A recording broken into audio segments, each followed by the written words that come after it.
Hi everyone, this is Ryunma, or MH5, I forget which, and this is my video review of Total Drama Presents the Ridonculous Race. I have I have this written down in a Word file which I have open while I record this.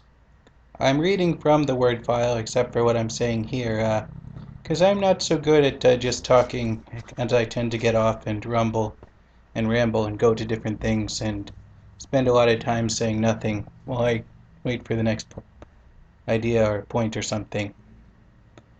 First of all, I basically owe whoever at Cake TV or Fresh TV decided to leak this episode at chicken dinner or something.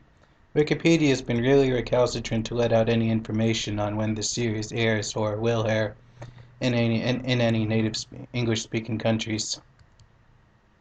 Let's see here. Well, first thing is I certainly don't mind that they've gotten rid of that annoying theme song. Sure, it was fun for the first 2 seasons or so, but I for one have gotten really tired of it since then. Sure, they've shortened it ever since like season 5 or 6, but that just isn't the same as outright changing it.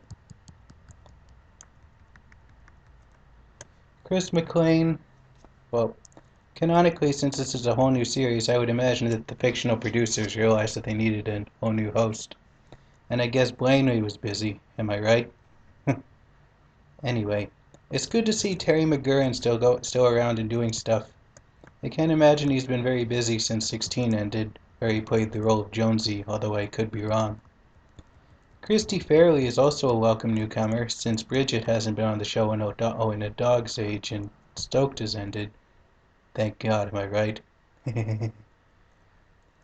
And I think it's safe to say that anyone with eyes can see that Carrie and Devin are set to be this season's Trent and Gwen. They're Mike and Zoe. They're Dave and Sky.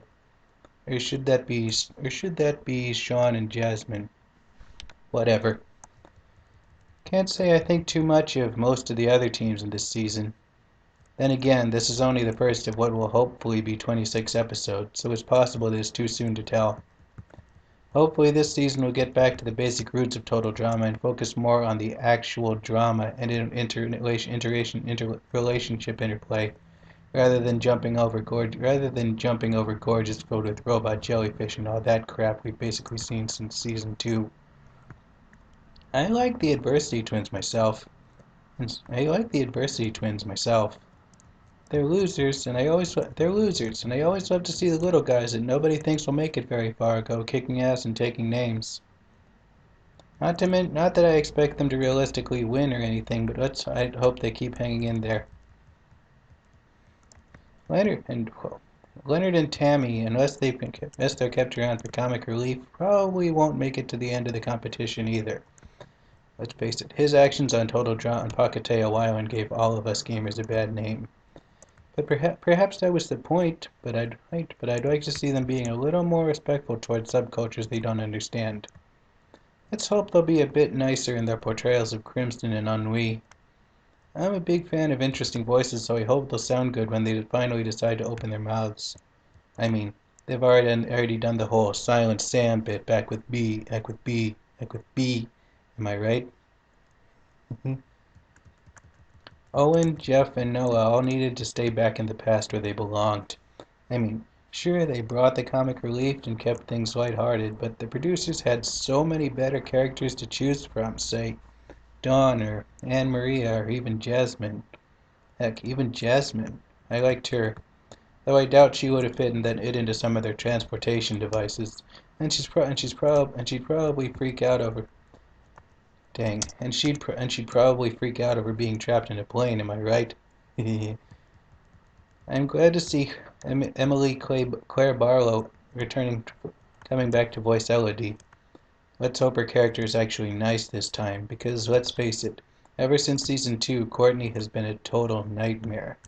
Granted, though, I will give her that she brought the drama with the whole Duncan Gwen Courtney thing. But that partner Mary of hers is seriously ugly. Who's with me? Comment below.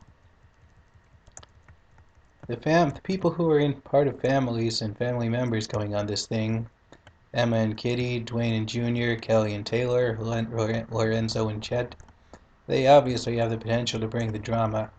Though of course it's entirely possible that no one will change and they'll live and die on this show cliche stereotypes until the last. Cliche stereotypes until the last. Jerry and Pete probably won't get very far. Nor will Rock and Spud. I've seen at least one elderly person lose on a reality show called A State of Panic, and that leaves me thinking that reality TV can be kinda mean to their elders. Rock and Spud basically just seem useless and annoying, and we all know how that turns out. Beardo, anyone? Tom and Jen are right behind them. I like the cadets. That Dawn box thing looks a little creepy. Doubtless it was based off of that Elegy of Emptiness statue from Ben drowned in Majora's Mask.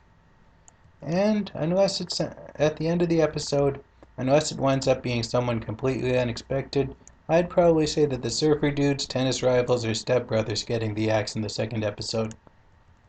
I'll be keeping my eye on YouTube and the wikis and what have you to see if and when people will start uploading more of the episodes. And who knows, maybe I'll even make reviewing them like this my new thing on this channel, although I did say that about my running Japanese videos, and that didn't last very long at all. And well, let me know what you think then. This has been Ryunma, so I'll see you next time.